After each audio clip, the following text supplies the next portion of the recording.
Aujourd'hui, dis-nous ce que tu dois nous dire. Nous t'implorons. Au nom de Jésus, le Christ Père, nous t'avons ainsi prié. Avec action de grâce. Amen.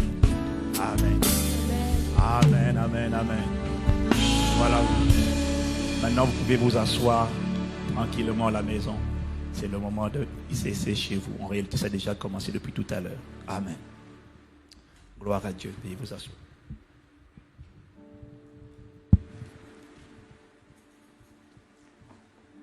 Alléluia.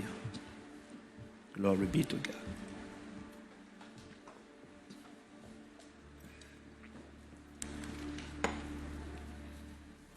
Alléluia. Donc, bienvenue encore ce matin, bien-aimés, dans la présence de Dieu. Le Seigneur a téléchargé une parole dans mon cœur. Et le titre de mon message, c'est les 4 visages de l'Église d'aujourd'hui. Les 4 visages de l'Église d'aujourd'hui. Et j'ai mis 2 points particuliers. Nous devons tous nous repentir. Les 4 visages de l'Église aujourd'hui, la réalité de ces 4 visages doit nous emmener, nous tous, bien-aimés, à nous repentir. Quand je dis nous tous, c'est nous tous, tous les pasteurs, les apôtres, les prophètes, les membres, tout le monde doit se repentir, m'a dit l'Esprit de Dieu. L'Église, aujourd'hui, a un visage devant Dieu qui est terrible et dont elle n'est même pas consciente. C'est la parole qu'il m'a donnée. Voyez-vous, la parole que nous libérons chaque dimanche, en tout cas, là où on cherche Dieu, avant de parler, excusez-moi, là où on cherche Dieu, avant de parler à son peuple, nous croyons, la Bible dit que c'est poussé par le Saint-Esprit que les hommes ont parlé de la part de Dieu. Et là où on le cherche, vous savez, la prédication, les messages que l'on donne à l'Église dans un contexte où elle n'est pas massacrée, elle est persécutée bien sûr, mais elle n'est pas massacrée comme au temps de l'Église primitive. Dans ce genre de contexte, les messages, les enseignements des bons prédicateurs, des bons enseignants se sont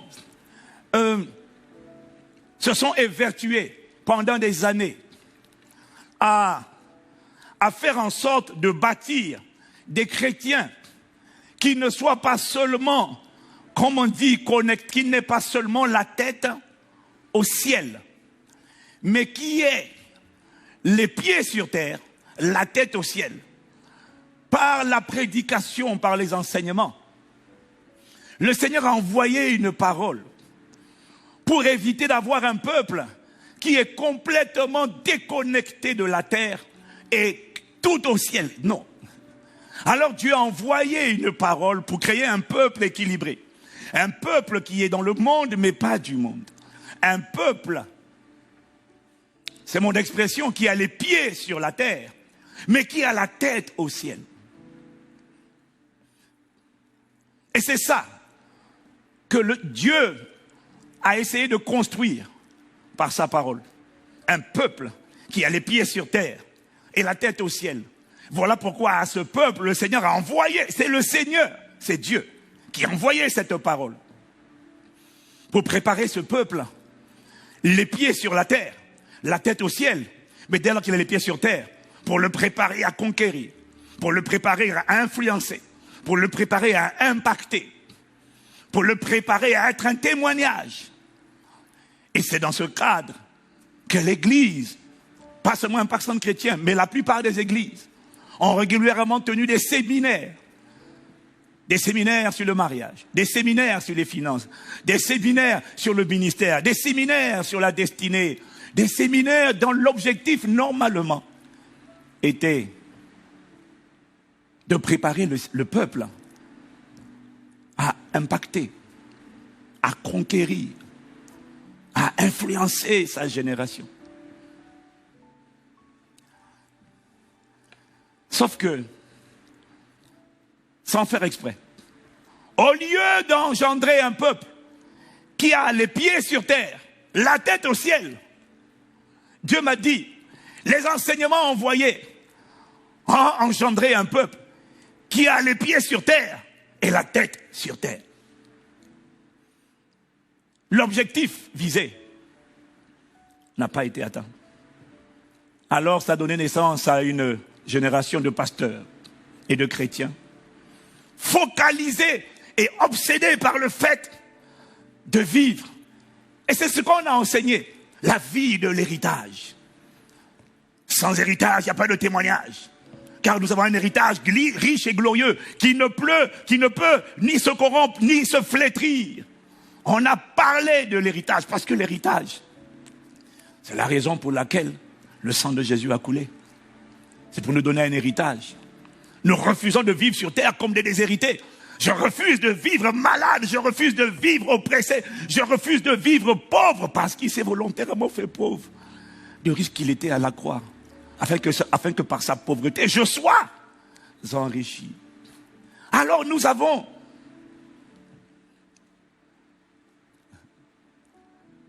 enseigné des choses, mais qui n'ont pas eu l'effet escompté. Des chrétiens, des pasteurs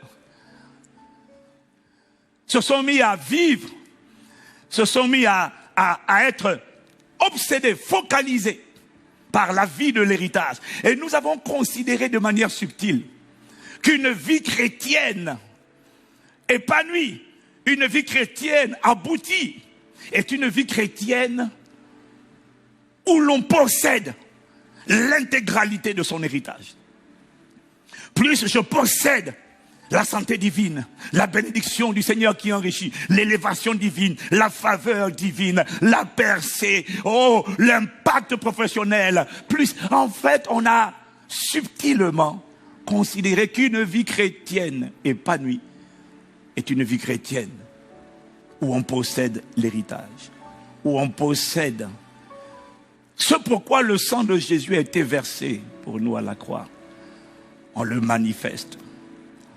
Et du coup, si jamais il me manque une partie de cet héritage, si jamais je ne vois pas l'héritage du mariage, l'héritage du travail, l'héritage de l'abondance, de la richesse pour Dieu, si jamais je ne vois pas l'héritage de la faveur divine, l'héritage de l'élévation divine, si jamais je ne vois pas l'héritage, je me sens frustré. J'ai l'impression que ma vie chrétienne n'est pas épanouie, elle n'est pas accomplie parce que nous avons défini l'accomplissement, l'épanouissement, la réussite de ma vie chrétienne en fonction de ma capacité à posséder l'héritage sur la terre, s'il vous plaît, sur la terre, sur la terre.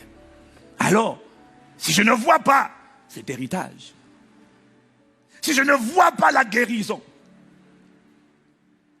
si la maladie persiste, si je ne vois pas le mariage, si je ne vois pas un travail béni, si je ne vois pas le fruit des entrailles, si la stérilité persiste, je ne peux pas être épanoui parce que ma vie chrétienne n'est pas aboutie. Puisque on m'a dit, puisque j'ai compris que la clé de l'épanouissement, en gros, c'est même pas que l'épanouissement, la réussite de la vie chrétienne se conjugue, se mesure à ma capacité à manifester l'héritage. Alors l'Esprit de Dieu m'a dit,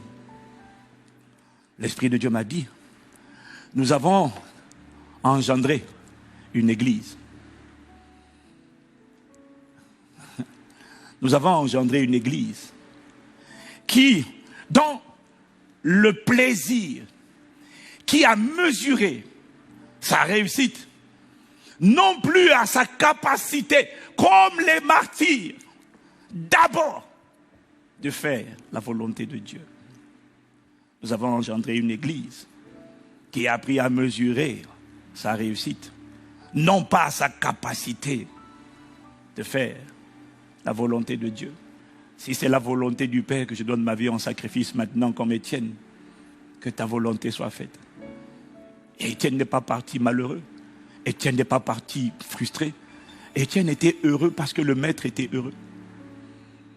Ah mais non, une vie comme Étienne, ah non, pour moi c'est un échec. Ah non, une vie réussie, c'est pas ça. Nous avons engendré un peuple pour qui la réussite, selon Dieu, c'est pas que sa volonté soit faite, non. C'est que mes possessions, les possessions de mon héritage, soient globales et complètes. Rien ne doit manquer. Et dès qu'il manque quelque chose, on n'est plus satisfait. Et l'Esprit de Dieu m'a dit, voilà, l'enseignement n'était pas faux. L'enseignement n'était pas faux. Mais vous avez sous-estimé le pouvoir de la chair, la convoitise de la chair. Ce qu'on n'a pas vu venir, c'est la capacité que donne la chair à faire de l'écoute sélective des messages qu'on entend et de ne retenir que ce que la chair, ma convoitise de la chair, ma convoitise des yeux, désirait. On peut donner un bon message, mais les gens ne retiennent pas tout. Les gens retiennent ce que leur chair a envie de retenir. Une poignée seulement a compris le message, a été équilibré dans le message et a réussi à garder les pieds sur terre et la tête au ciel. Sinon, la vérité, la réalité, c'est que Dieu m'a dit, beaucoup, dans l'église, la plupart, les messages qu'ils ont entendus ne les a pas beaucoup aidés. Alors, résultat, au lieu d'avoir une église, pieds sur terre, tête au ciel, selon qu'il est écrit dans Colossiens 3, au verset 1 et 2. Si donc vous êtes ressuscités avec Christ, recherchez les choses d'en haut, où Christ est assis à la droite de Dieu. Attachez-vous aux réalités d'en haut, et non à celles qui sont sur la terre. Au lieu d'avoir ça, nous avons enfanté une église. Une église affectionnée, attachée, pas aux choses d'en haut, mais aux choses de la terre. Et cette église aujourd'hui est ébranlée. Cette église aujourd'hui est secouée dans ses fondations. Cette église est ébranlée dans sa foi. Elle est ébranlée dans sa joie. Elle est ébranlée dans sa paix. Pourquoi ? Parce que cette église a appris à s'attacher, à s'affectionner aux choses de la terre. Et comme les choses de la terre sont en train de s'ébranler, alors c'est toutes ces fondations qui sont ébranlées. C'est sa foi qui est ébranlée. Et écoutez la préoccupation. Écoutez la préoccupation de l'église aujourd'hui.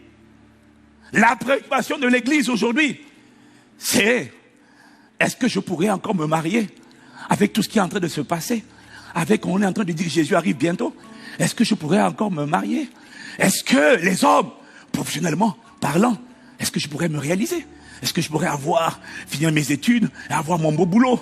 Est-ce que les femmes se demandent, est-ce que je pourrais, si je suis marié, est-ce que je pourrais avoir mes enfants? Parce qu'à l'heure où ça va, il n'y a plus de certitude. Et la crainte, la peur, les angoisses. Cette église est en train de connaître les angoisses. Mais pourquoi? Parce qu'elle s'est attachée aux choses de la terre. Au lieu de s'attacher aux choses d'en haut, elle vit les angoisses à cause de ce à quoi elle s'est attachée. Et puis est venue la crise, coronavirus. Le coronavirus a mis le monde sens dessus-dessous. Le coronavirus a créé un tournant sans précédent, jamais vu dans toute l'histoire de l'humanité. Le coronavirus est un message. Non, les circonstances de cette pandémie actuelle, bien aimée, ne signifient pas que le coronavirus, ça ne veut pas dire que c'est la fin du monde là. Non, c'est pas ce que ça veut dire. Mais le coronavirus a emmené le monde dans un chemin irréversible. La terre est en train de prendre un chemin inexorable et irréversible vers la manifestation de tout ce qui a été annoncé d'avance. Et ça, aujourd'hui, c'est ce que beaucoup commencent à réaliser. Donc, le coronavirus n'est pas la fin du monde, non. Mais il y a un message qui est annoncé à l'Église à travers cette pandémie. C'est quoi ce message? Ah, bien-aimé, je ne sais pas toi, mais moi j'ai entendu. Il y a une effervescence dans le ciel. Il y a beaucoup de mouvements.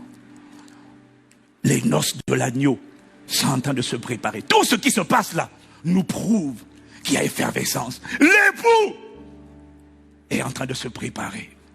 On ne sait pas quand, mais l'époux est en train de se préparer à revenir chercher son épouse. Les anges sont en mouvement, sont en ébullition. La terre est en train d'être poussée vers un agenda. Cet agenda va commencer, bien-aimé, par l'espérance bénie et glorieuse qui s'appelle l'enlèvement de l'Église. Le premier retour du Seigneur.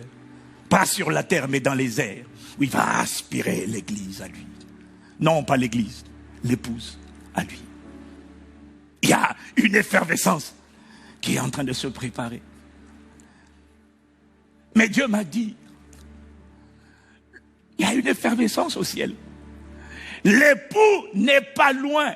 L'époux est à la porte. Le problème, il m'a dit, c'est que son épouse n'a pas hâte de le voir revenir. Son épouse n'est pas pressée. Il est pressé qu'il y ait les noces. Mais l'Église, l'épouse, elle est petite dans la quantité de l'Église. L'épouse, pardonnez-moi, l'épouse, elle veut. Mais l'Église n'a pas hâte de son avènement. Or, nous, notre mission prédicateur, comme Paul, notre mission était de préparer une épouse pour l'époux. Le maître, le rédempteur. C'était ça, la mission. Mais nous avons un problème. Le problème, c'est que l'Église n'a pas hâte de rencontrer son époux. Dans 2 Corinthiens 11, verset 2, Paul écrit, « Car je suis jaloux de vous, d'une jalousie de Dieu, parce que je vous ai fiancé à un seul époux, pour vous présenter à Christ comme une vierge pure. Je vous ai fiancé, c'est ça le but du pasteur, du prédicateur. Ce n'est pas de faire le fanfaron, ce n'est pas de s'enrichir, ce n'est pas de faire je suis l'homme de Dieu, non. Le but des pasteurs, des docteurs, des apôtres, c'est de préparer pour l'époux une épouse qu'il reviendra chercher. Le problème, c'est que l'épouse, c'est même pas seulement qu'elle n'est pas prête, c'est qu'elle n'a pas envie de son retour. Alors que pour l'Église primitive, pour les premiers chrétiens, ah bien-aimés, le retour de Jésus, le retour de l'époux, c'était leur plus grande attente. C'était ce qui les excitait le plus. C'est la raison pour laquelle ils étaient sauvés. C'est la raison pour laquelle ils acceptaient qu'on les enlève, qu'on leur enlève ce qu'ils avaient. Regardez ce qu'il dit dans Hébreux 10 au verset 34. Et vous avez accepté avec joie l'enlèvement de vos biens. Hébreux 10 verset 34. Vous avez accepté avec joie l'enlèvement de vos biens, sachant que vous avez des biens meilleurs et qui durent toujours. Pourquoi ils acceptaient qu'on les enlève leurs biens? Et ils ne pleuraient pas, et ils ne se lamentaient pas, et ils ne s'apitoyaient pas en leur disant vous arrachez ça. Et ils s'en moquaient. Prenez, de toutes les manières, on a des biens meilleurs. Pourquoi? Le retour de l'époux, c'était l'espérance bénie. C'est ce pourquoi ils étaient prêts à accepter de souffrir. On leur avait dit, votre cas est différent, il y a une espérance pour vous. Dans Tite chapitre 2, versets 12 à 13, je lis avec la version parole de vie. Il dit, avant ça, il dit, car l'amour de Dieu a été manifesté. Et il dit, cet amour nous apprenons à rejeter ce qui est mauvais et les désirs de ce monde. Ainsi, nous pourrons mener sur cette terre une vie raisonnable, juste et fidèle à Dieu, en attendant le merveilleux jour que nous espérons. Ce jour-là, notre grand Dieu et Sauveur Jésus-Christ paraîtra dans sa gloire. Bien-aimé, l'Église primitive vivait pour ce jour-là.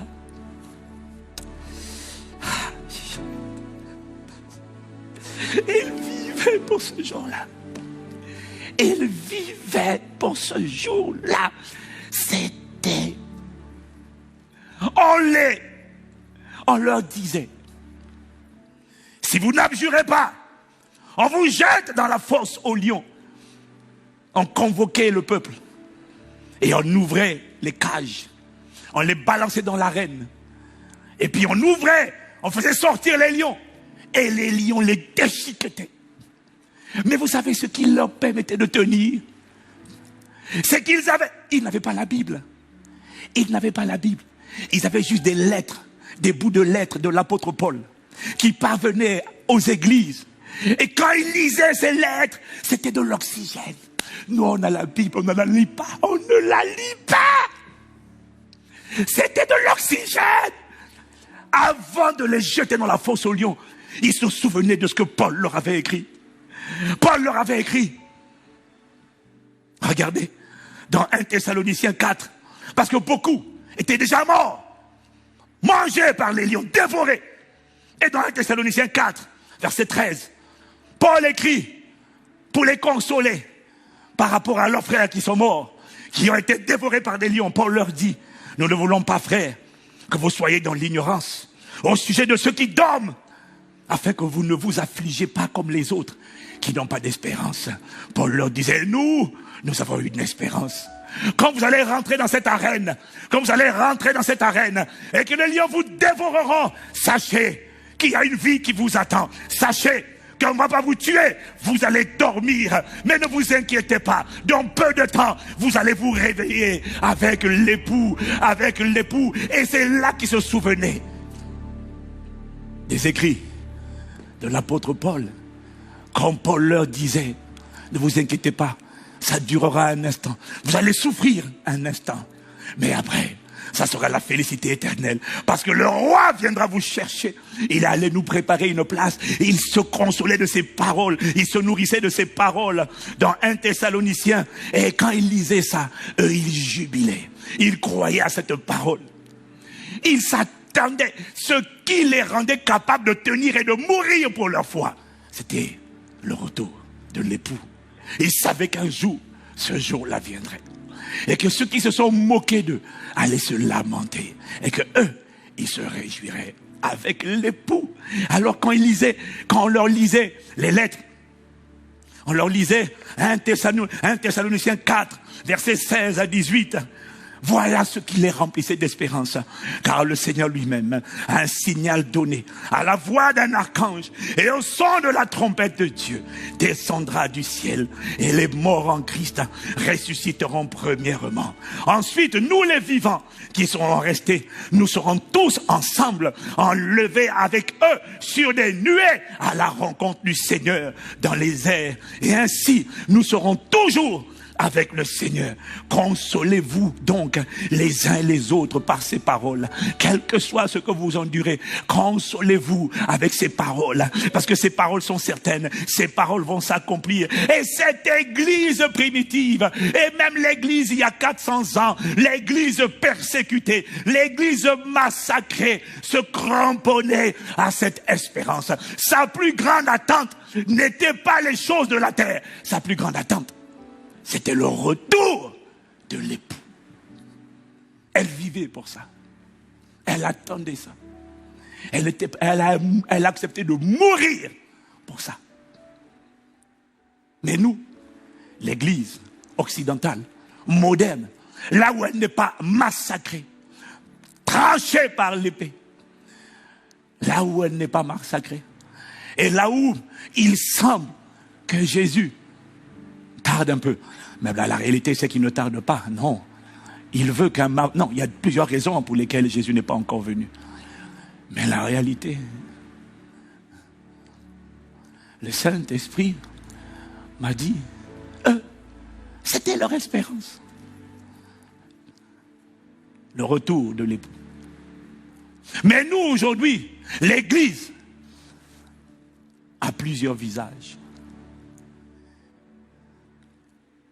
Elle a plusieurs visages. Elle est méconnaissable pour Dieu. Il ne la reconnaît pas. L'Église d'aujourd'hui, Dieu ne la reconnaît pas. Ce n'est pas celle qu'il reviendra chercher. Elle a plusieurs visages qui l'ont défigurée.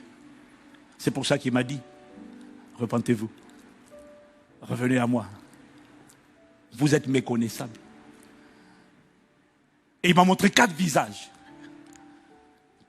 Une église a 4 visages. La première église, le premier visage, c'est l'église incrédule. J'aurais dit qui ne croit pas au retour du Seigneur.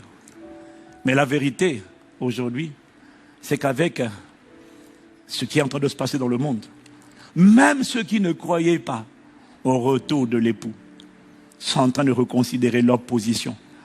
Parce qu'ils sont en train de percevoir que le monde est en train de suivre inévitablement un chemin. Nous avons dit, à travers ce que vous voyez aujourd'hui, l'Antéchrist est en train de préparer la plateforme pour son expression et sa manifestation, pour la manifestation d'un gouvernement mondial qui sera un tyran, un dictateur. Et la peur, que vous voyez, est en train de préparer le terrain. Parce qu'on l'a dit, la peur nous rend capables de renoncer à tous nos droits, pourvu qu'on soit protégé. Donc, même, il m'a dit, il y a cette église qui a le visage de l'épouse incrédule, de l'église, pas l'épouse, l'église incrédule, mais qui est en train de s'interroger à cause de ce qu'elle est en train de constater. Ça, c'est le premier visage. Et puis, il m'a parlé du deuxième visage qui défigure son église. Il m'a parlé de l'église attachée au plaisir de la terre. L'église attachée au plaisir de la terre et qui n'a pas du tout hâte de voir l'époux, le Christ, revenir chercher son église. Ce n'est pas qu'elle ne veut pas qu'il revienne. Non, c'est juste qu'elle n'est pas pressée. Elle n'a pas hâte que l'époux revienne. Pourquoi elle n'a pas hâte que l'époux revienne? Parce que cette église, attachée aux choses de la terre,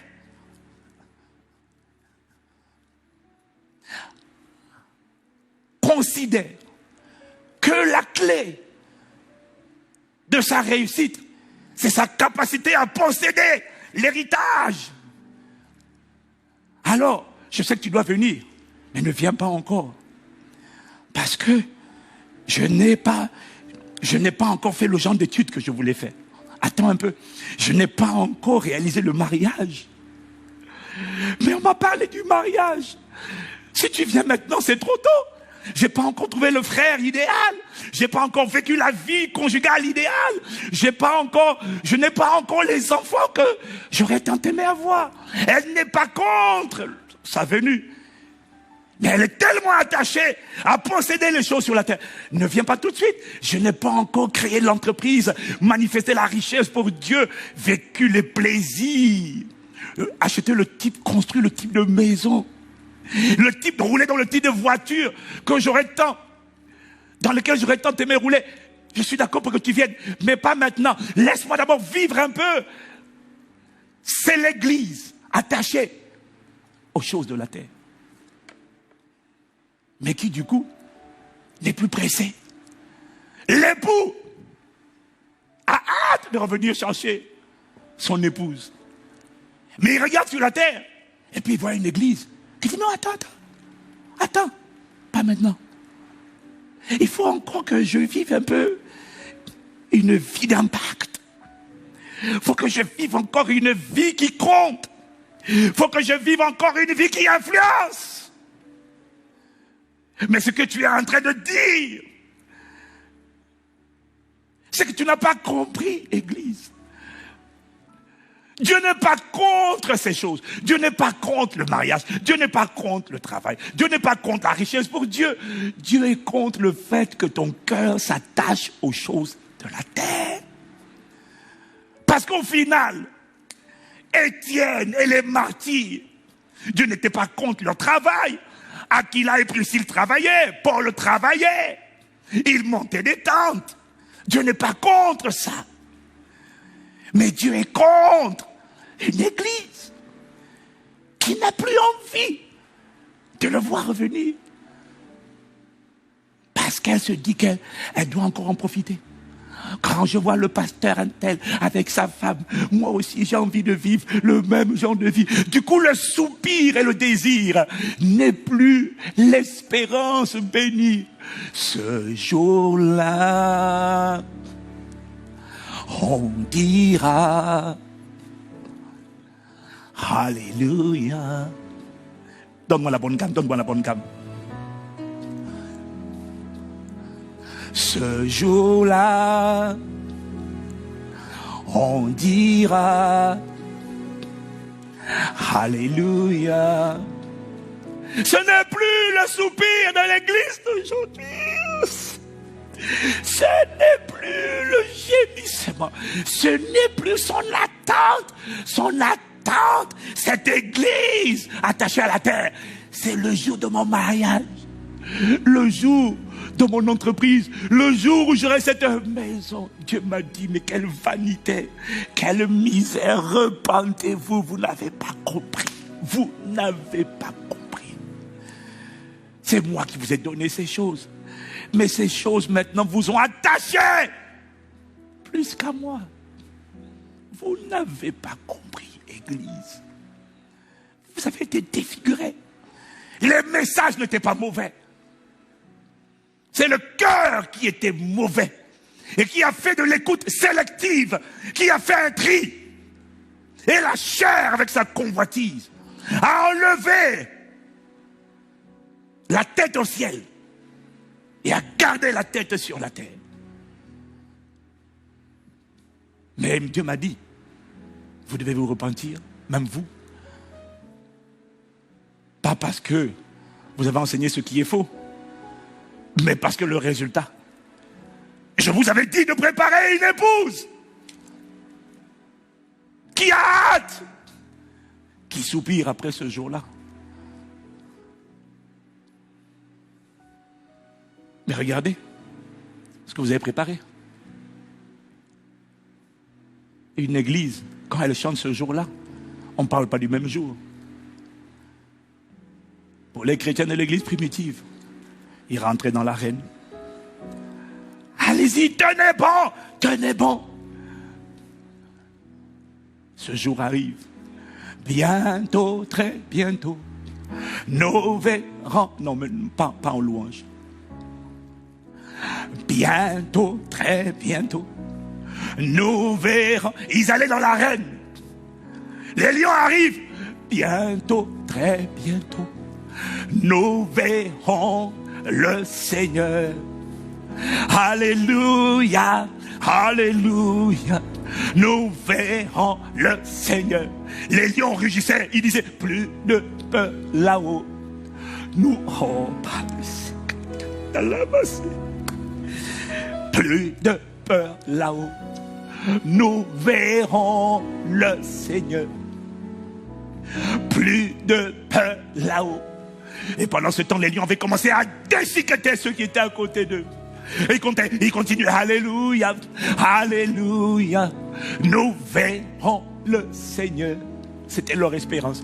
Bientôt, très bientôt. Ils avaient hâte. Ils avaient hâte. Ils avaient hâte. Ils avaient hâte. Ils avaient hâte. Bientôt, très bientôt. Avoir des enfants, avoir le mariage, c'est bien. Mais leur espérance était bientôt, très bientôt. Tu ne pouvais pas leur dire, tu n'es pas marié. Oh, je suis désolé pour toi. Allez, ils s'en fichaient. Ils n'étaient pas attachés à la terre. Ils avaient compris que cette vie terrestre, bien aimée, ne dure pas longtemps. Même si elle dure 100 ans. C'est quoi 100 ans par rapport à l'éternité? Où nous régnerons avec lui, où nous serons exactement comme lui, où les noces de l'agneau seront célébrées.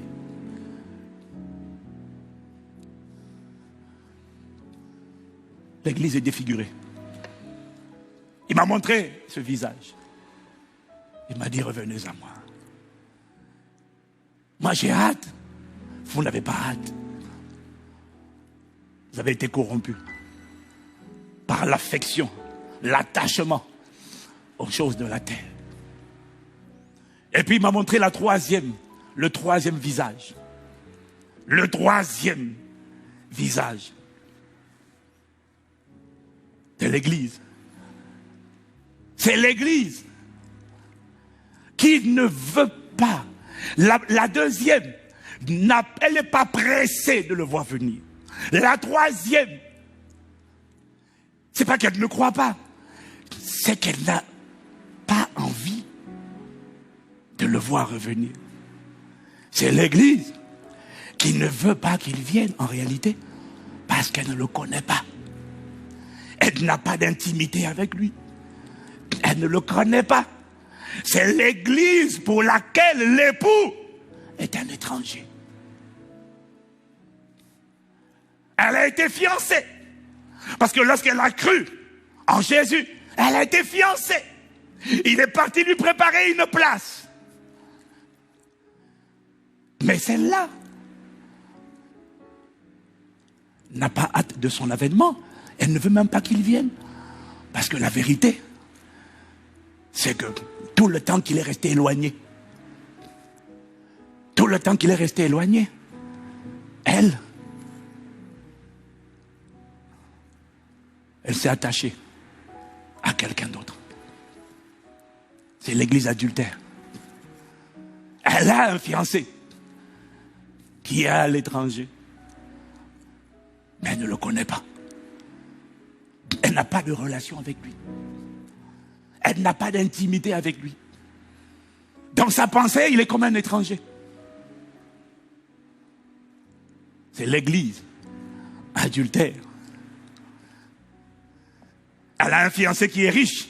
Mais depuis qu'elle est fiancée, rares sont les moments d'intimité. Rares sont les moments d'intimité, de qualité qu'elle a eu avec cet époux-là. Alors que le Saint-Esprit est là pour la rendre amoureuse, pour lui révéler l'époux, pour lui révéler Jésus-Christ. Mais rares sont les moments. Elle ne le connaît pas. Elle n'a pas d'intimité avec lui. C'est pas la faute au Saint-Esprit, non.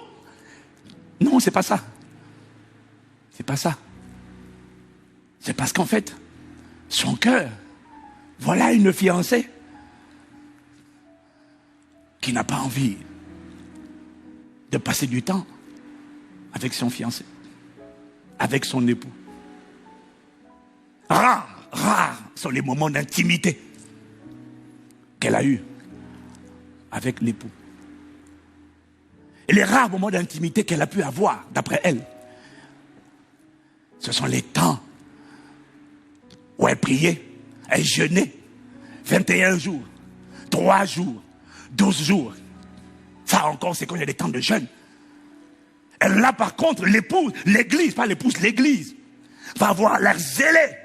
Elle va prier, elle va développer, soi-disant, l'intimité avec l'époux. Mais quand tu poses la question à l'époux, est-ce que pendant les 21 jours,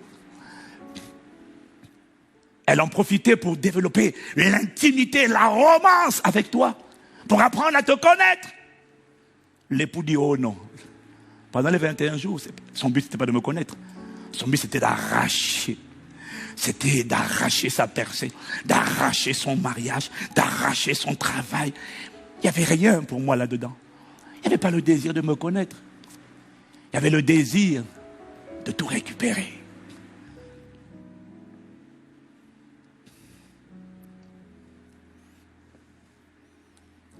C'est l'église adultère.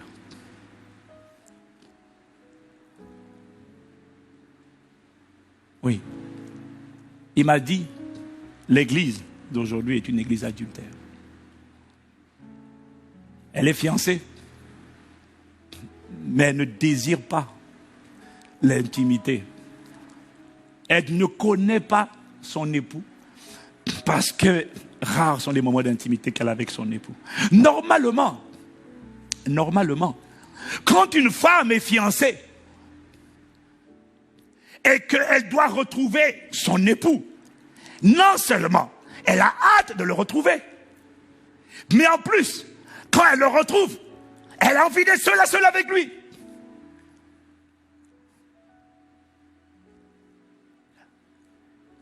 Elle a envie d'être seule à seule avec lui.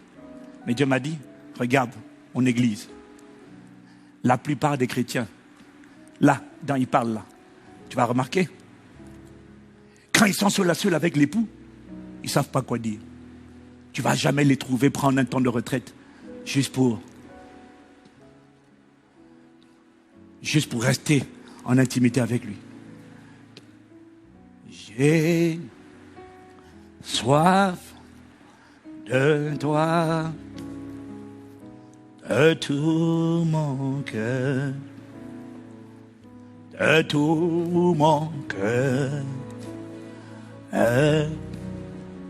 J'ai soif de toi, de tout mon cœur, de tout mon cœur. Je veux chanter un chant d'amour. Je veux chanter un chant d'amour pour mon Sauveur, pour toi Jésus. Merci pour ce que tu as fait. Ah, combien pour moi tu es si précieux. Jésus, Jésus, Jésus mon Sauveur. Je suis heureux, je suis heureux. Tu m'as donné ton nom. Non, non, non, non, non, non. Je ne veux pas être ailleurs. Je suis heureux, je suis heureux. Tu m'as donné ton nom. Je ne veux pas être ailleurs que dans tes bras. Ah, d'amour, ne me laisse pas être ailleurs que dans tes bras. Ah, d'amour. Où est cette église? Où est cette église qui est capable de rester là 1 heure sans demander, sans réclamer, juste dire, je veux juste rester dans la présence de l'époux.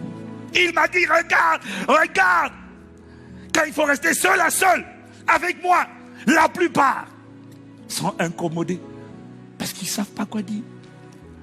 Normalement, une épouse a envie de rester seule à seule.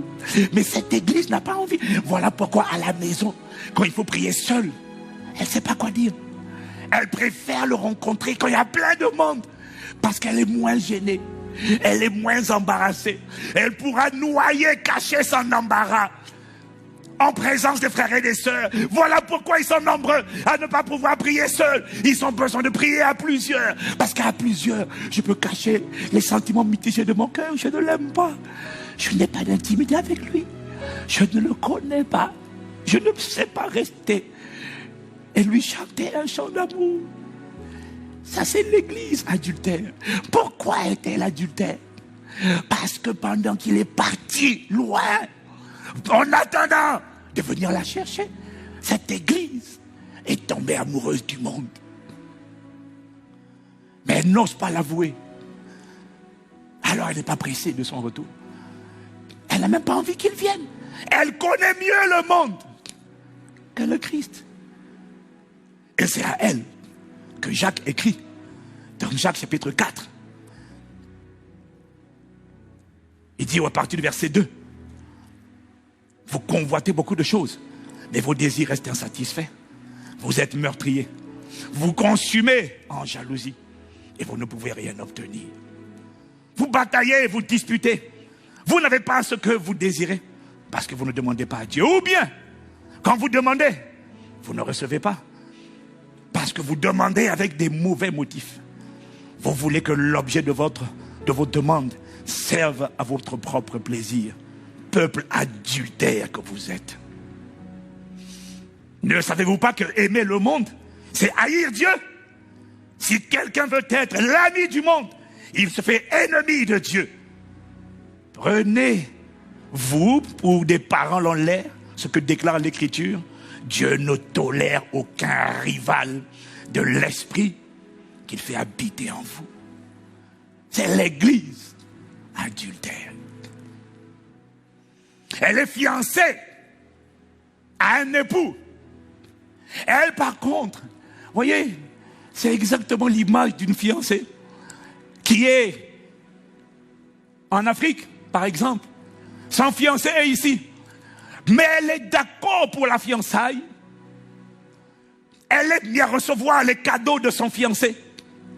Mais le jour où le fiancé lui dit, chérie, j'arrive enfin, j'ai eu les papiers, je vais venir te rejoindre. Elle dit, ah non, non, non, non, non. Continue d'envoyer l'argent, continue d'envoyer la bénédiction, continue d'envoyer. Mais ne te presse pas, ça va aller, reste encore un peu là-bas. Mais pourquoi est-ce qu'elle lui dit de rester là-bas? Parce qu'elle a eu une relation adultère avec quelqu'un d'autre. Appelle le monde. Église, repens-toi.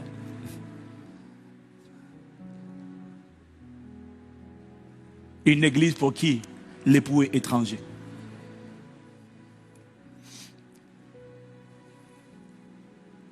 Chale kabaras. Mali tu mali da bilosa. Dante.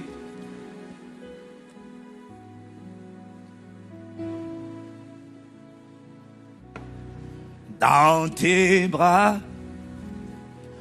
Baroche que la barasa. Les tontaya.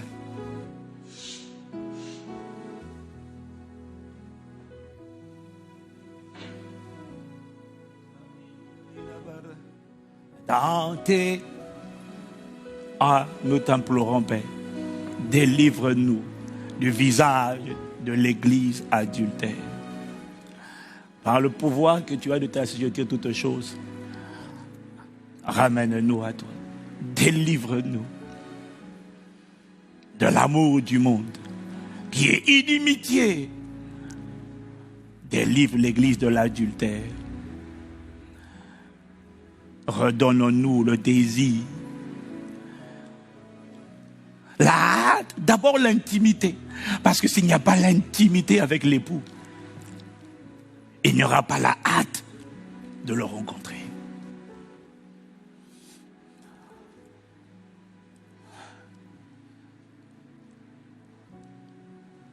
La Sacre de Maria.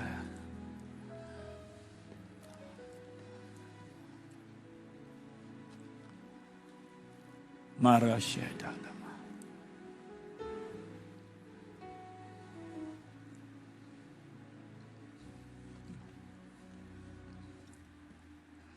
Vêtu de gloire toujours.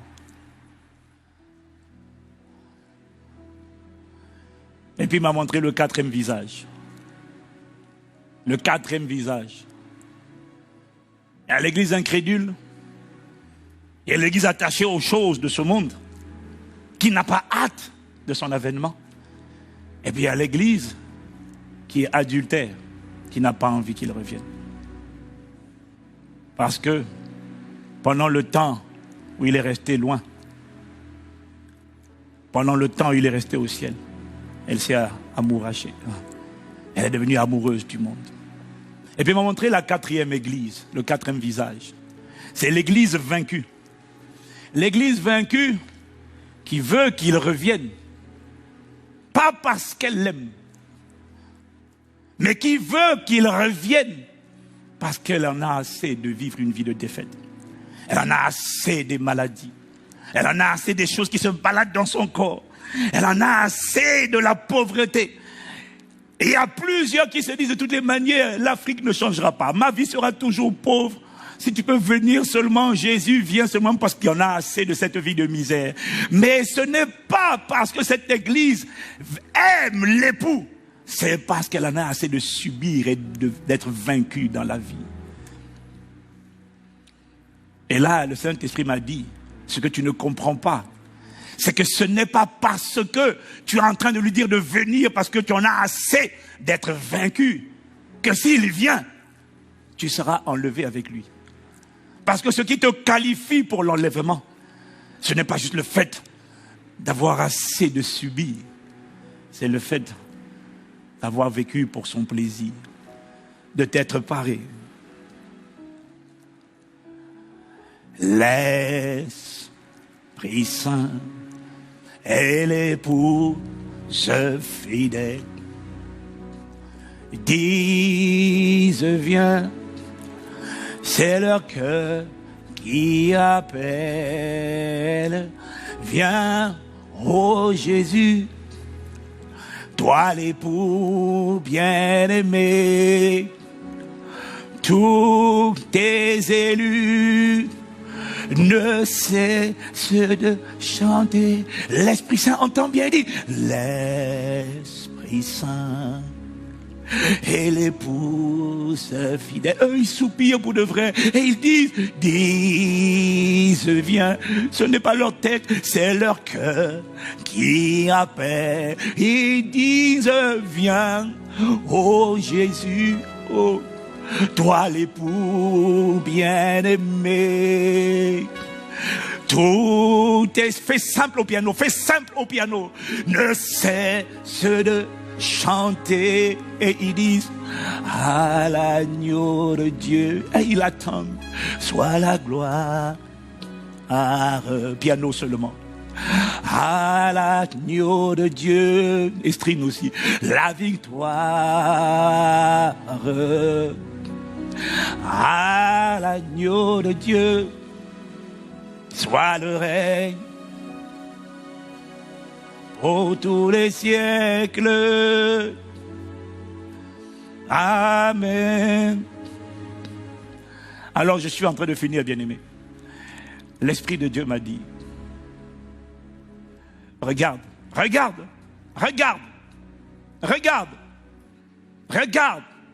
nombreux dans l'église maintenant sont en train de chercher des enseignements sur l'eschatologie. Regarde, ils sont nombreux.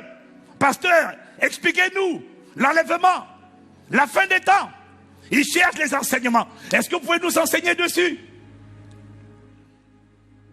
Il m'a dit, il y a une frénésie maintenant pour les enseignements sur le retour et la fin du monde. Mais ce n'est pas parce qu'ils m'aiment. Ce n'est pas parce qu'ils veulent que je vienne. C'est parce qu'ils ont peur d'être laissés si je viens. Tu n'as pas compris que la connaissance eschatologique, la connaissance précise, quand aura lieu l'enlèvement, qu'est-ce qui va se passer pendant la grande tribulation? Elle va durer 7 ans. Au milieu des 7 ans, il va se passer ci. À la fin des 7 ans, la bataille d'Armageddon. Tu n'as pas compris que ce n'est pas la connaissance théologique, eschatologique qui va te qualifier pour être attiré.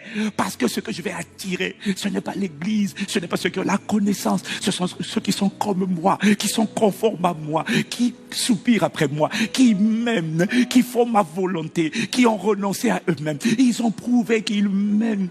Eux, quand je viendrai sans faire d'effort, ils seront attirés comme un aimant parce que je suis exactement en eux. Je les remplis. Il va y avoir une attraction. La connaissance eschatologique ne t'attirera pas à lui. Et elle ne se moque pas de Dieu. Alors, Église, c'est pas la peine de chercher. Dis-moi franchement, est-ce que tu avais besoin du coronavirus pour décider de t'attacher à Dieu? Est-ce que tu avais besoin de la connaissance eschatologique? Est-ce que tu avais besoin des enseignements pour croire au retour du Seigneur? Non, tu n'en avais pas besoin. Est-ce que tu avais besoin? Les gens posent des questions. Qu'est-ce qu'il faut faire pour être enlevé? Pour être enlevé, il faut l'aimer. Matthieu 7, versets 21 à 22. Ceux qui disent Seigneur, Seigneur, ce ne sont pas tous ceux qui disent Seigneur, Seigneur, qui seront qualifiés. Non, il dit, n'entreront pas dans le royaume des cieux, mais celui-là seul qui fait la volonté de mon Père, qui est dans les cieux et qui la met en pratique. Beaucoup me diront ce jour-là, n'avons-nous pas chassé les démons? N'avons-nous pas prié en langue? Je leur dirai, je ne vous ai jamais connu. La connaissance eschatologique ne te qualifiera pas. C'est pas la peine de courir à la frénésie. Oh, expliquez-moi, qu'est-ce qui va se passer? Si Jésus revient, la plupart d'entre vous, vous allez rester. Malgré votre connaissance, vous allez rester. Ce qui te qualifie pour être attiré au Seigneur dans les airs, c'est juste que tu sois dans l'épouse. Pas dans l'église, mais dans l'église épouse. Et que tu aies démontré que tu es l'épouse. Parce que celle qui est mariée s'occupe des moyens de plaire à son mari. Est-ce que de ton vivant, est-ce que ça a été ta priorité? Ou est-ce que toi tu t'es occupé des choses de la terre? La véritable épouse, ce sont ceux que Dieu bénisse ou que bénisse pas. Que je me marie ou que je ne me marie pas. Que je guérisse ou que je ne guérisse pas. Je te remercie de ce que tu m'as racheté. Je te remercie de ce que je suis à toi. Je te remercie de ce que ta grâce me tient. Je te remercie de ce que tu me donnes la force de persévérer. Je te remercie de ce que tu m'as attiré à toi. Je n'ai peut-être pas tout, mais j'ai toi. Je te remercie de ce que tu es mon époux bien-aimé. Quel que soit ce que je vais endurer sur la terre, je ne laisse rien me séparer de toi. Je ne serai jamais déçu de toi. Accorde-moi seulement la grâce de vivre pour le plaisir de l'époux que tu es. Accorde-moi seulement la grâce de trouver mon plaisir en toi. Ça, c'est l'église épouse. Cette église-là, elle n'aura pas besoin de prier davantage. Elle n'a pas besoin de changer quoi que ce soit de ses habitudes. Elle n'a pas besoin, à cause de ce que les choses, les signes sont en train de nous montrer que Jésus revient, c'est certain. Elle n'a pas besoin de s'ajuster. Elle n'a pas besoin de changer ses habitudes. Elle a juste besoin de continuer, de se consacrer, de continuer ce qu'elle faisait déjà. Église, nous devons nous repentir. Nous devons revenir à l'époux. L'Esprit Saint et l'épouse fidèle disent viens, c'est leur cœur qui appelle. Elle vient. Je ne veux pas de chanteurs. Je veux des gens qui viennent soupirer. Si vous venez soupirer.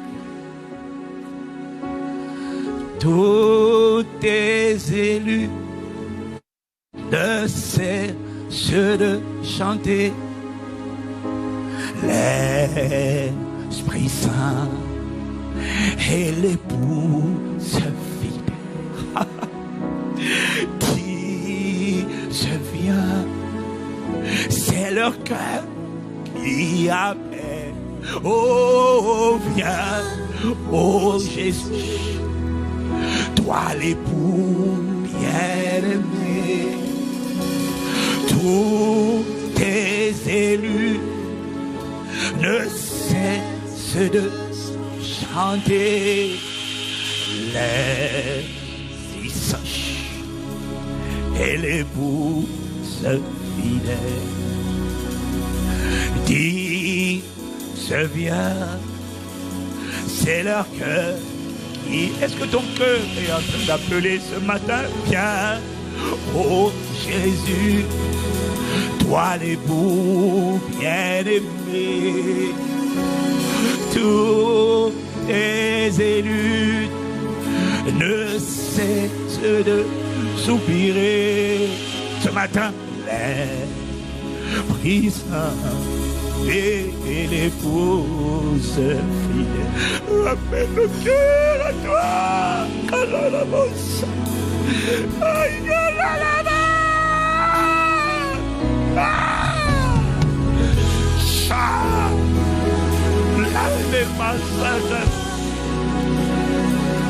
Oh, nous t'implorons.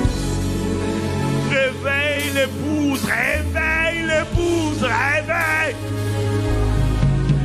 Fais-nous rentrer dans l'épouse, bien-aimé, là où tu es, soupire après Dieu. Demande-lui de te faire rentrer dans l'église épouse.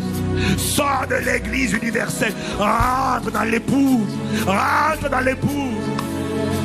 Celle qui sera attirée à lui. C'est elle l'église victorieuse. C'est elle l'église conquérante. C'est elle l'église rayonnante. C'est elle l'église à laquelle il prend plaisir. C'est elle l'église qui ne sera jamais déçue de lui. Quel est le mariage, le travail, la bénédiction, la maison? Elle ne sera jamais déçue. C'est elle l'église qui dit: qui me séparera de l'amour de Dieu? Serait-ce la tribulation, l'angoisse, le chômage, le célibat, la peur, la nudité, la galère? Rien de ces choses ne pourra me séparer de l'amour de Dieu manifesté en Jésus de Christ. Alléluia. Tout tes ennemis ne cessent de l'Esprit Saint et les bouses fidèles. Ils te disent, c'est leur cœur qui appelle. Viens, oh Jésus. Oh, ramène l'église à l'attachement à toi. Oh, ramène. Tes élus ne cessent de soupirer. L'Esprit Saint et les bouses fidèles. Et ils disent, viens, viens.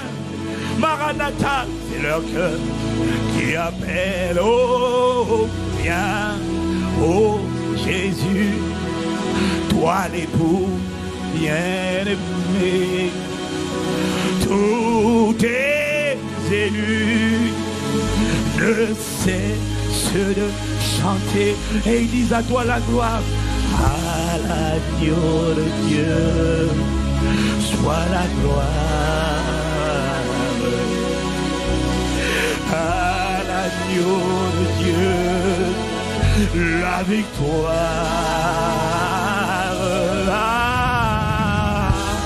L'agneau de Dieu, soit le règne pour tous les siècles. Amen.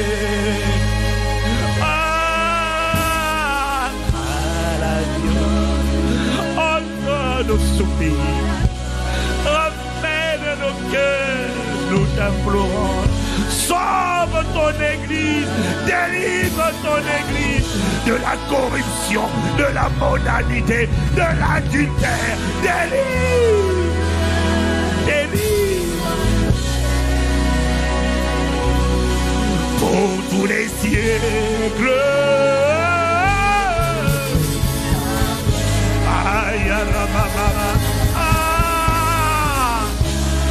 Élie, oh nous t'implorons, réponds ta grâce maintenant. Réponds des multitudes connectées au son de ma voix. Viens à l'épouse, rentre dans la dimension. Viens dans la dimension, viens dans la dimension de l'épouse. Tu as été défiguré par ta convoitise, tu as été défiguré par l'attachement à la terre, tu as été défiguré par l'adultère, tu as aimé le monde, tu as été défiguré, mais la compassion, mais la miséricorde de Dieu est là, mais sa main est tendue vers toi pour te rappeler, pour te tirer, pour te prendre si tu acceptes sa main tendue. Il te ramène à lui ce matin, il te ramène à lui ce matin. Il ne veut pas que tu restes, il ne veut pas te rejeter, il ne veut pas que tu sois disqualifié. Il a donné sa vie pour toi, il a versé son sang pour toi. Ce n'est pas pour que tu restes, c'est pour que tu sois attiré, c'est pour que lorsqu'il paraîtra, tu sois exactement comme lui. C'est pour que lorsqu'il paraîtra, tu sois trouvé qualifié et prête. Il est là pour te parler, il veut te revêtir. Si tu t'humilies, si tu te repens, si tu demandes pardon, il est prêt à effacer tes péchés, Alors là où tu es, élève la voix, bien-aimé. Là où tu es, crie à Dieu, bien-aimé. Chacun dans son côté, les enfants de leur côté, les parents de leur côté. C'est un moment personnel. Il n'y a pas de repentance collective dans un tel cas. Chacun doit s'humilier, chacun doit se repentir. Pasteur, repens-toi. Membre, repens-toi. Leader, repens-toi. Berger, repens-toi. Maleka Tabalamas.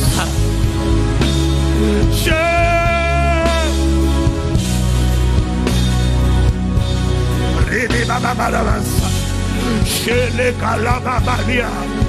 Rebe Balasa. Pardonne. Pardonne notre adultère.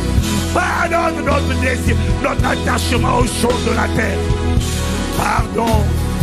Pardon pour la nature des questions que je me pose, que nous nous posons. Comment vais-je vivre? Est-ce que je vais me marier? Est-ce que je vais avoir mon travail? Est-ce que je vais m'épanouir? Je dois m'épanouir sur la terre. Pardon pour l'inquiétude. Ces choses, ces inquiétudes révèlent une église attachée aux choses de la terre.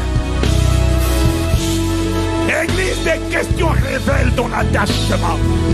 Des questions, des interrogations révèlent où est ton cœur.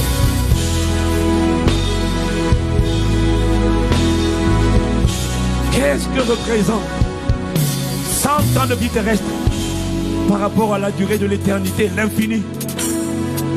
J'ai un programme pour toi pour l'infini. Mon agenda parle de l'éternité.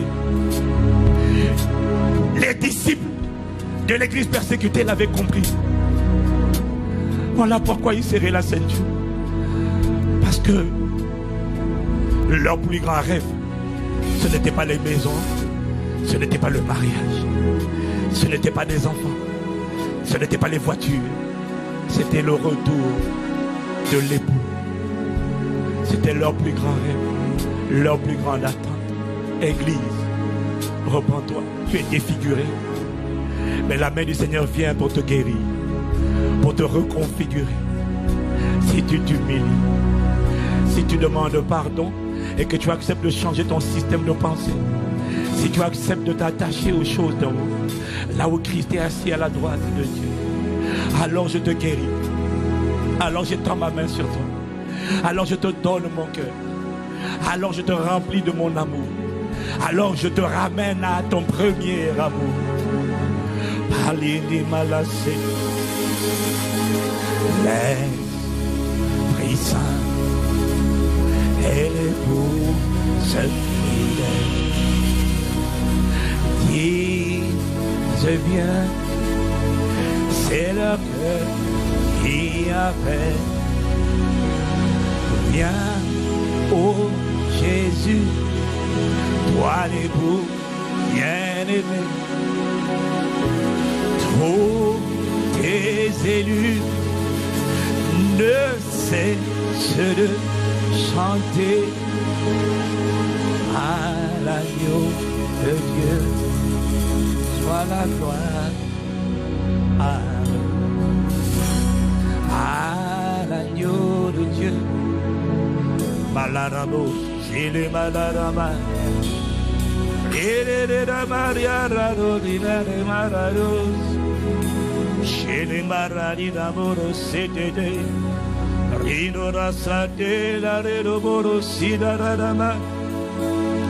Oui, prends encore le temps d'élever la voix pendant quelques instants. Camarade.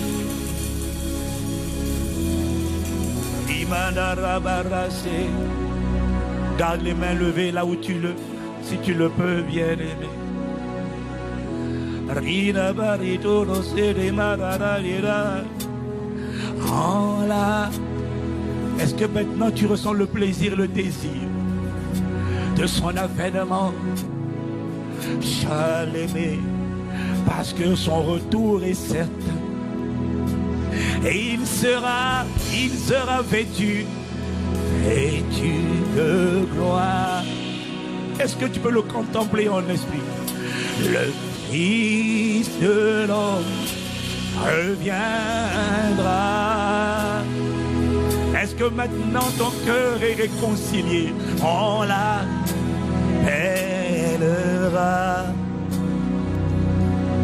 le lion de de Juda. Est-ce que tu peux imaginer ce jour-là? On dira Alléluia. Si Dieu a guéri ton cœur, tu vas ressentir de la joie à cette perspective. Ce jour-là, on dira, moi aussi je dirai Hosanna. Oh, je dirai ce jour-là. Oh, j'ai hâte de ce jour-là. On dira, je dirai Hosanna. Je ressens de l'excitation. Et ce jour-là, moi-même je dirai allez, allez, allez. Je dirai Alléluia. Je dirai ce jour-là, ce jour-là. Je dirai Alléluia. Allez, allez. Est-ce que quand tu dis je dirai, est-ce que tu ressens de la joie? Si tu la ressens, ça veut dire qu'il vient de guérir ton cœur. Il vient de ramener ton cœur. Il vient de t'intégrer dans l'église épouse. Il vient de te sauver. Il vient de te délivrer. Ce jour-là, je dirai.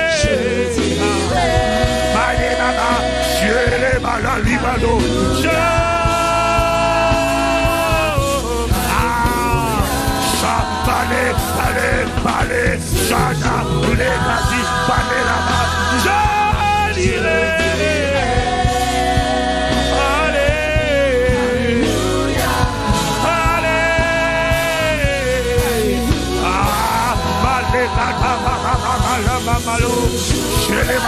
lève les mains et rends gloire, et rends gloire, et rends gloire. Je dis, Hosanna, mon époux.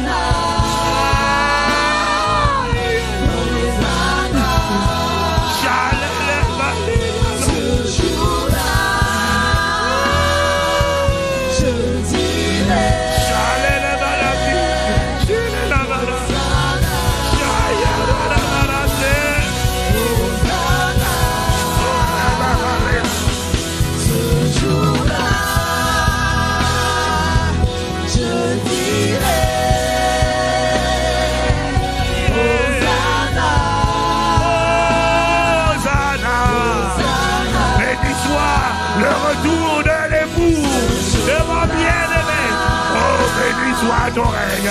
J'ai hâte, j'ai hâte, j'ai hâte, j'ai hâte. Chaya, Chaya. Chelema, oh, Maranatha, viens, Maranatha. Je suis prêt, je te veux, je t'attends, je te désire. Maranatha, Maranatha.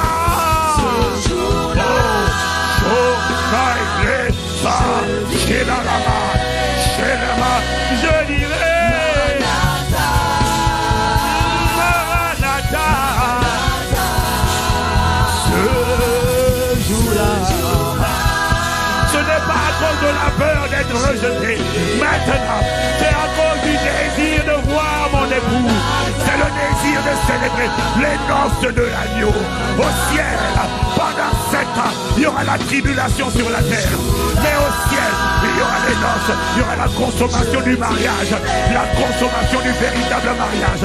Qu'importe le mariage physique, le véritable mariage sera célébré à ce moment-là. Tel qu'il est, et nous serons exactement comme lui. Oh bien-aimé, c'est l'espérance bénie. C'est le jour d'attente tant attendu. C'est le jour qu'attendaient les élus, les Paul, les Timothée, tous espéraient, attendaient cet avènement. Et ils espéraient que ce jour ait lieu de leur vivant. Mais Dieu attendait, il attendait de faire rentrer davantage d'enfants dans la bergerie, davantage d'enfants dans la bergerie. C'est la seule raison pour laquelle il n'est pas encore venu. Mais ce jour-là est certain. Et ce jour-là, je dirai Maranatha. L'époux et l'esprit disent bien. Oh, nous t'implorons. Nous ne te tolérons pas, nous te désirons. Viens accomplir ta volonté sur la terre. Viens manifester ton agenda. Viens, Seigneur, continuer là où Adam a interrompu la terre. Viens continuer ton programme. Viens continuer ta feuille de route d'éternité en éternité. Nous te rendons gloire. Nous te rendons grâce.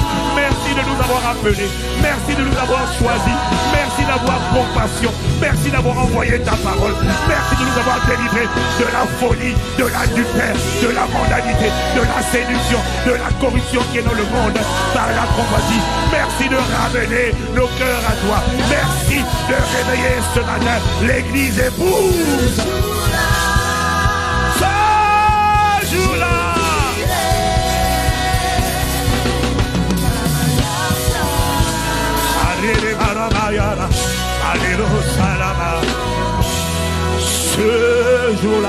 Ce jour-là, je dirai, moi et ma maison, alléluia, alléluia, alléluia. Ce jour-là, je dirai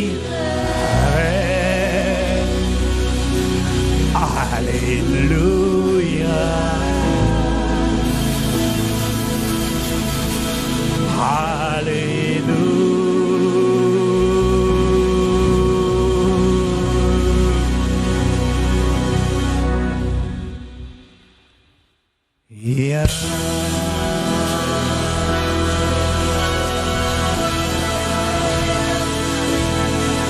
Oui, ce jour viendra.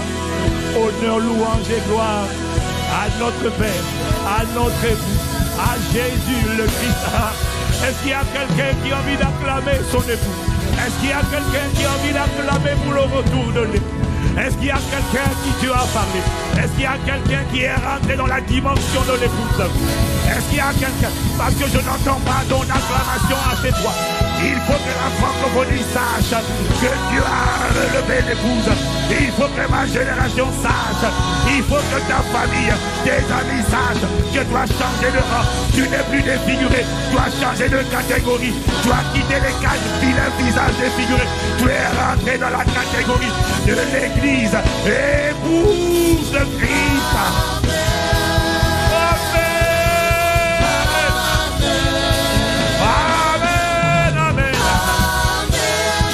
Délivré de la séduction, de la corruption qui est dans le monde, par la convoitise. Béni soit le nom de notre époux qui a compassion de nous, qui pardonne nos adultères, qui pardonne notre attachement au monde, à la terre, qui pardonne notre incrédulité, qui pardonne nos excuses, qui pardonne notre mentalité de défaite. Béni soit le nom de celui qui a versé son sang pour nous, donné sa vie pour nous. Dans le nom de Jésus le Christ, nous avons ainsi prié avec action de grâce.